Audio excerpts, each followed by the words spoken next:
James Harrison is a Pittsburgher, a Pittsburgh Steeler, if you ever had a mold one. Lunch bucket, come to work, no complaints, I'll do my job. This guy is powerful, he's explosive, he's tenacious. That is James Harrison. Meet the college bus driver that became an NFL superstar. Picture this. It's 2004. A 26-year-old linebacker has just been cut for the 4th time. 2 different NFL teams told him he wasn't good enough. He's sitting at home in Akron, Ohio, seriously considering becoming a veterinarian or maybe a truck driver. His NFL dream? Dead. This is the same guy who drove a bus at Kent State just to make ends meet, who was told he was too short, too light, too slow, a walk-on nobody who didn't stand a chance. His name was James Harrison, and he became the only undrafted player in NFL history to win Defensive Player of the Year. How good was James Harrison actually? Good enough to turn rejection into domination. Good enough to make the greatest defensive play in Super Bowl history. Good enough to become the most feared defender in the game.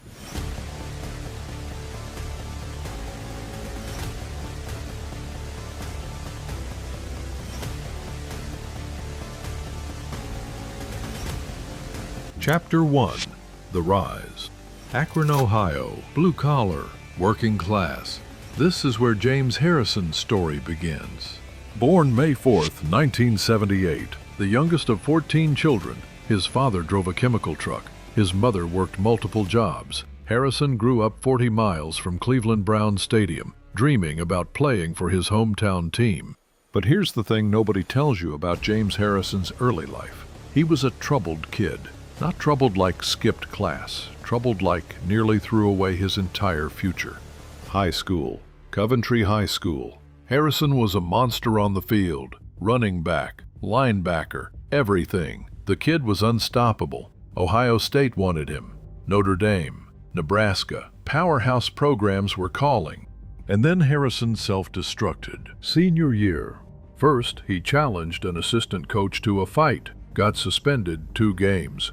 Came back, ran for nearly 100 yards and 2 touchdowns in his return. Then ran down the opposing sideline making obscene gestures at fans after racist slurs were hurled at him. Ejected. Suspended again.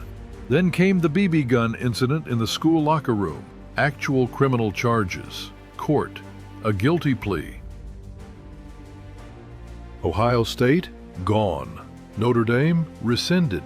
Nebraska? Scholarship offer pulled. Every single major college program walked away, not because he couldn't play, because he couldn't control himself. So Harrison enrolled at Kent State University, not on a scholarship. His parents paid for his first year, Division I, but barely. The Mid-American Conference. This wasn't Alabama or USC, this was Kent State, where dreams go to survive, not thrive. And Harrison nearly didn't survive. First semester, his grades were so bad his mother told him to pack up and come home. This was his rock-bottom moment at age 18. His mother Mildred later revealed that Harrison drove a bus at Kent State to help pay his way. He even earned a commercial driver's license. I used to drive buses for a living, man. I used to be a bus driver. Couldn't play ball, so my first 2 years I drove buses for actually Kent State. While his parents covered his tuition that first year, Harrison was grinding however he could to stay in school. But something changed. The coaching staff, led by defensive coordinator Dean Pease, demanded more, extra tutoring, accountability, real consequences. Pease told him straight, the guy you're playing behind isn't as good as you. You know it, I know it, but I'm not playing you until you give me everything you've got. Harrison raised his GPA and made the dean's list. He became a team captain as a senior. In 2001, he dominated the MAC, leading the conference with 15 sacks, 20 tackles for loss, 98 total tackles. His jersey number 16 would eventually be retired by Kent State. His final college game? Against Miami of Ohio. The opponent's quarterback? Some kid named Ben Roethlisberger. Fourth quarter, game on the line. Harrison sacked Roethlisberger on 3rd down, then sacked him again on 4th down. Kent State wins 24-20, their first winning season in 14 years. 2002 NFL Draft, 7 rounds, 261 players selected. James Harrison's name is never called. Scouts said he was too short, just 6 feet tall, too light at 240 pounds, tweener size, not fast enough for linebacker, not big enough for defensive line, a Division II talent who got lucky in the MAC. The phone doesn't ring, the dream dies. Almost. Harrison calls every team himself, begging. The Pittsburgh Steelers, maybe because they once had another undersized Kent State linebacker named Jack Lambert in the Hall of Fame, they give him a shot. Training camp, 2002. Harrison shows up late to his first minicamp. Coach Bill Cowher almost sends him home immediately. During practices, Harrison would literally give up on plays when he didn't know the assignment. Teammate James Ferrier later said, "He was a knucklehead that didn't know the plays. We'd be in practice, and he might not know what he was doing, so he'd just stop and throw his hands up and tell the coaches to get him out of there. We thought the guy was crazy." The Steelers cut him before the season started. They signed him to the practice squad. They cut him again, signed him again, cut him again. 3 times, 3 rejections from the same team. January 2004, the Baltimore Ravens give him a shot. Finally, a fresh start. They send him to NFL Europe, the Rhine Fire, 5 games. Then June 17, 2004, the Ravens cut him too. 4 times. 4 times James Harrison had been cut from NFL rosters. He's 26 years old. The average NFL career is 3 years, and he hasn't even started yet. He's sitting at home contemplating veterinary school, maybe truck driving, something, anything other than this soul-crushing cycle of rejection. Then the phone rings. One last time. Clark Haggans, Steelers starting outside linebacker, broke his hand in a weightlifting accident 1 week before training camp. The Steelers are desperate. They call Harrison, the guy they've cut 3 times, and ask him to come back. Harrison later admitted, "If not for Hagan's injury, I was done. I was going to retire at 26 and focus on becoming a veterinarian." But fate had other plans. Training camp 2004. Harrison makes the roster. Barely. Special teams player. Backup linebacker. Bottom of the depth chart. But it's enough. It's the crack in the door he needed. Week 10. Cleveland Browns. Pre-game. Joey Porter gets into a fight with Browns running back William Green and gets ejected before the game even starts. Harrison makes his first NFL start. 6 solo tackles, 1 sack, 2 tackles for loss. The crack in the door just got kicked wide open. Chapter 2. The Dominance. 2004 through 2006. Harrison is a core special teams contributor, backup linebacker. He's in the league, but he's not the guy yet. The Steelers win Super Bowl XLIII in 2006. Harrison gets a ring without being a major contributor. Then 2007 arrives. Mike Tomlin becomes head coach. The Steelers release Joey Porter, and James Harrison becomes the starting right outside linebacker. How good was James Harrison actually? November 5, 2007. Monday Night Football. Baltimore Ravens at Heinz Field. This is where the world meets the real James Harrison. 9 total tackles, 3.5 sacks, 3 forced fumbles, 1 interception. The Ravens' offense gets absolutely demolished. Pittsburgh wins 38-7. But the play everyone remembers? Baltimore safety Ed Reed returning a punt, running up the sideline, and Harrison, from the other side of the field, blindsides him. The ball pops loose. Steelers recover. The hit was so vicious, so perfectly timed, so devastating that Mr. Monday Night was born. What separated Harrison wasn't just talent. It was the fear, the legitimate, visceral fear he instilled in offensive linemen across the league. Because Harrison wasn't a normal pass rusher. He was undersized, sure, but he was angry. He studied film like a madman. He knew every lineman's tendencies, their footwork, their tells, which hand they favored, when they were pass blocking versus run blocking. Harrison knew everything about everyone. And then came the trash talk. Harrison would lean across the line and whisper the most disturbing things you've ever heard. He'd tell linemen he knew where they lived. He'd describe their families. He'd growl and snarl and laugh maniacally. Players genuinely thought he might be insane. But here's what made it work. Harrison backed up every single word. 2007, 8.5 sacks, 98 tackles, 7 forced fumbles. 2008, 16 sacks, a Steelers record at the time. 16 sacks from a 6-foot, 242-pound undrafted linebacker who was cut 4 times. January 5th, 2009, James Harrison is named AP NFL Defensive Player of the Year, the first and only undrafted player to ever win the award. From nobody to the best defender in football. But 2008 gave us something even more legendary, the 100-yard interception. Super Bowl XLIII, February 1st, 2009, Pittsburgh Steelers versus Arizona Cardinals. Raymond James Stadium, Tampa, Florida. First half, Cardinals driving. First and goal at the Pittsburgh 1-yard line. 18 seconds left in the half. Steelers leading 10-7. Arizona is about to take the lead going into halftime. Kurt Warner drops back. The Steelers show blitz. Warner has to throw quick. He fires a slant toward Anquan Bolden in the end zone. But James Harrison, whose assignment was to blitz running back Tim Hightower, reads the play, drops into coverage instead, steps in front of the route, interception. And then Harrison starts running the opposite direction. 100 yards to go. Kurt Warner tries to tackle him, misses. Cardinals receiver Steve Breston gets a hand on him. Harrison keeps going. 50-yard line. Cardinals gaining ground. 40, 30, 20. Larry Fitzgerald diving. Harrison's knee lands on Fitzgerald as he crosses the goal line. Touchdown.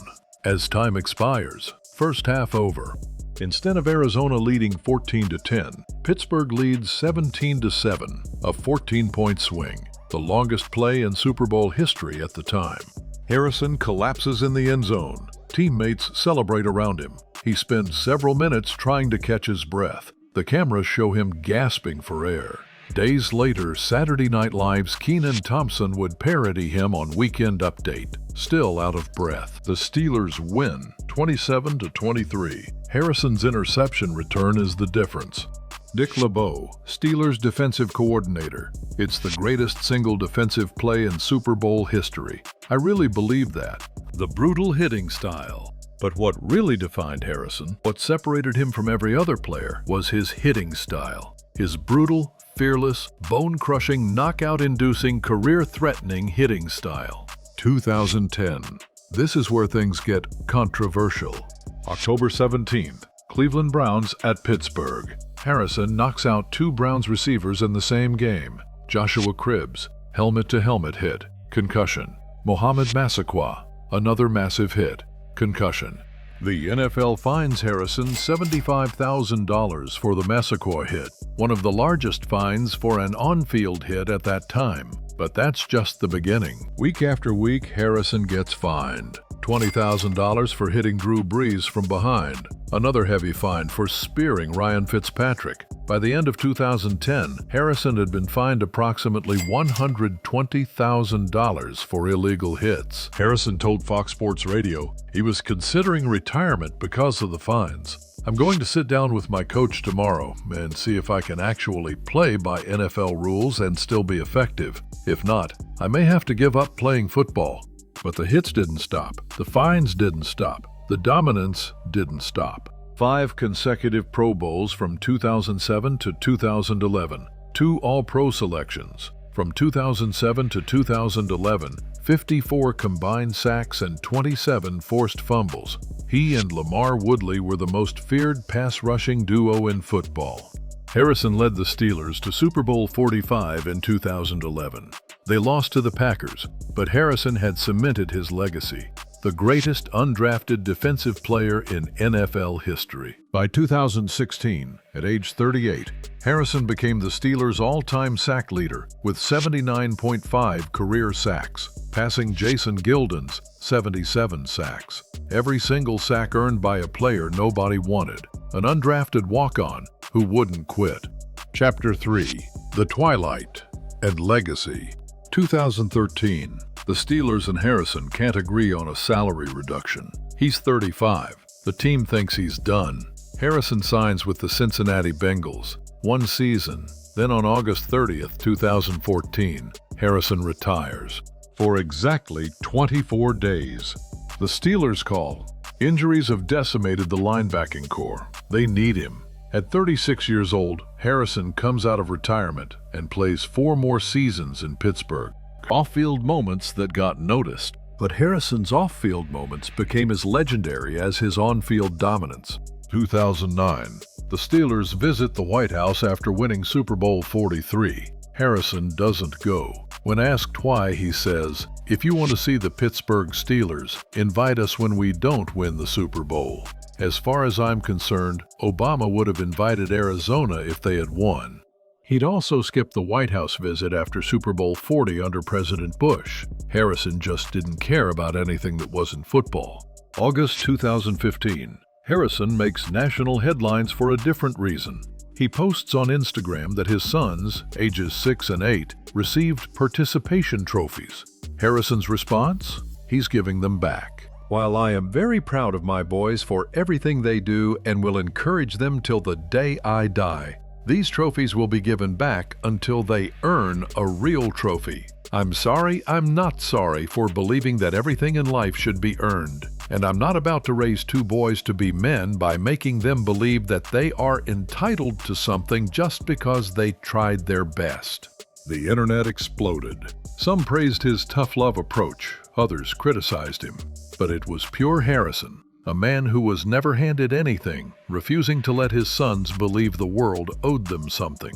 And then there were the workouts. Oh my God, the workouts. Harrison became legendary on Instagram for his insane training regimen. 6 days a week, heavy compound lifts that looked like strongman competitions, up to around 1,100-pound leg presses, 700-pound squats, dips with 200 pounds of added weight, hip thrusts with 675 pounds. Strength coach Garrett Gimont has said no one on the team worked harder in the weight room than Harrison. Harrison spent $300,000 per offseason on chiropractors, massage therapists, and acupuncturists to keep his body functioning. His workout videos went viral, millions of views. Athletes and trainers worldwide studied his methods. December 2017. Harrison's final season with the Steelers ends abruptly. They release him mid-season. Hours later, the New England Patriots signed him. At 39 years old, Harrison plays in Super Bowl LII. The Patriots lose to the Eagles, but Harrison played until his final breath. April 16, 2018. James Harrison officially retires. 15 seasons, 84.5 career sacks, 5 Pro Bowls, 2 All-Pros, 2 Super Bowl rings, NFL Defensive Player of the Year. He's decided to retire from the NFL. He's done it for 15 seasons. Of his 84.5 career sacks, 72 have come since he turned 30. Every single achievement earned by an undrafted free agent who was told 262 times during the draft that he wasn't good enough. How good was James Harrison actually? So good that he went from being cut 4 times to becoming the only undrafted player ever to win Defensive Player of the Year. So good that he made the greatest defensive play in Super Bowl history. So good that he became the Steelers' all-time sack leader. So good that he terrorized the NFL for 15 seasons despite being told he'd never make it. From a troubled high school kid who lost every scholarship offer. From a college walk-on who almost flunked out. From a bus driver at Kent State just trying to make it through. From an undrafted rookie cut 4 times by 2 different teams. To 5 Pro Bowls, 2 rings, and a legacy that will never be forgotten.